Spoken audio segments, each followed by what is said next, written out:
আপনাদের চিন্তাটাকেই বড় বানাতে হবে। আজকে এই জাহাঙ্গীর কবির ধরেন যখন গ্রামে পড়েছিল, তা আমি আজকে যে এখানে আসছি এটা কি চিন্তা ছাড়া? এবং এটা তো আমাদের শুরু।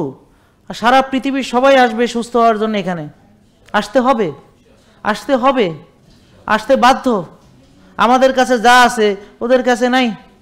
ওই যে ওষুধ মুক্ত সুস্থতা, যে মানবে সেই ভালো হবে, যে মানবে সেই ভালো হবে, যে মানবে সেই ভালো হবে, এটা কারো কাছে নাই, আমাদের কাছে আছে।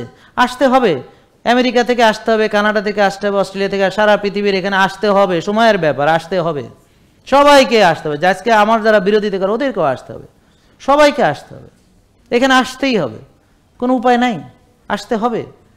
সারা পৃথিবী এখানে মাথা নত করতে বাধ্য, সেই জিনিস আছে আমাদের কাছে। তো এখন আপনি সেটা পারতেছেন না কেন? তো এইভাবে চলে যাবেন তো কোটি কোটি মানুষ আসছে গেছে, তা আপনি তাদের একজন হতে চান?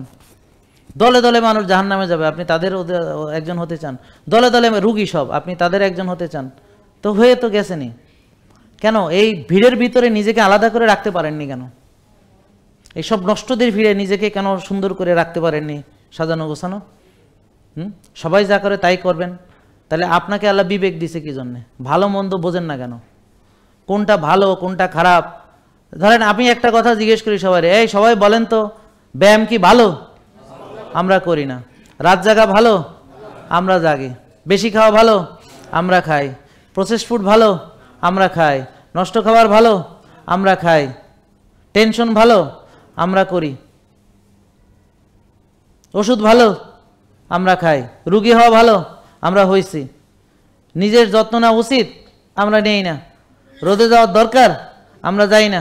দেখেন, তাহলে বলেন বেশিরভাগ লোক কি তার ভালো বোঝে? বলেন, দিস ইজ দ্য অপরচুনিটি। কেন? কারণ সমাজের বেশিরভাগ তার ভালো বোঝেন। আপনারা যদি ভালো বোঝেন তাহলে ওদের উপর খবরদারি করা আপনাদের জন্য সহজ। কারণ একটা শক্তিশালী লোক একটা দুর্বলের উপরেই প্রতিপত্তি করবে, সার্ভাইভাল অফ দ্য ফিটেস্ট।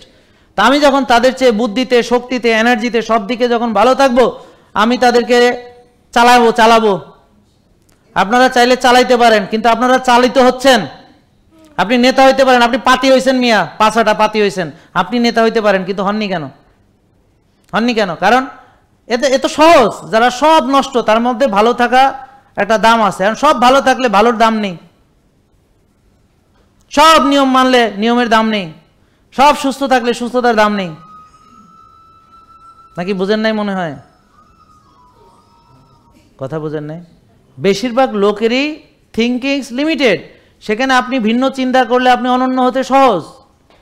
আমাদেরকে অপরচুনিটি দিয়ে রাখছে, সব ভেজাল। আমি যদি খাঁটি তা রাখি, এটি আমার জন্য যথেষ্ট। মানুষ খাঁটির জন্য আসতে হবে এখানে। জেকে লাইফস্টাইল, ওষুধ মুক্ত সুস্থ জীবন।